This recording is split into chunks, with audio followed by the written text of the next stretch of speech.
আসসালামু আলাইকুম আপুরা আপুরা অনেক সুন্দর একটা গস কাপড় দেখিয়ে দিব। দেখতেই পাচ্ছেন প্রিন্টটা কতটা সুন্দর হবে, দারুণ একটা প্রিন্ট হবে। আর এগুলো দিয়ে আপনারা কিন্তু ওই যে এখন যে টু পিস আছে, দেন হচ্ছে গাউন, হিজাব, বোরকা, এগুলো কিন্তু মেক করে ফেলতে পারবেন। যে কোনো ধরনের গাউন মেক করতে পারবেন, টপস, লং শার্ট, কামিজ, ঠিক আছে, অনেক কিছুই কিন্তু এভরিথিং কিন্তু এটা হচ্ছে যারা প্রিন্টের ভিতরে চাচ্ছেন তারা কিন্তু এই প্রিন্টটা দিয়ে মেক করে ফেলতে পারেন। ব্ল্যাকের ভিতরে খুব সুন্দর একটা প্রিন্ট হবে, জাস্ট চোখে পড়ার মতো প্রিন্ট। এটাকে অনেকে আলিশান ফ্যাব্রিক্স বলে, আবার অনেকে হচ্ছে মোমেসা ফ্যাব্রিক্স বলে বা সেঞ্চুরি ফ্যাব্রিক্স বলে।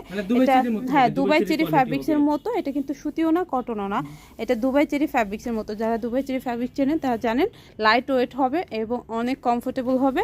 অনেকে হচ্ছে রেডি হিজাব মেক করতে পারেন, তারপরে বোরখা মেক করতে পারবেন। 60 ইঞ্চি হচ্ছে ইয়া হবে ঘেরটানটা, নিচের বহরটা 60 ইঞ্চি হবে, মানে 3.5 হাত বহর। যারা নিতে চাচ্ছেন নিয়ে নিতে পারবেন।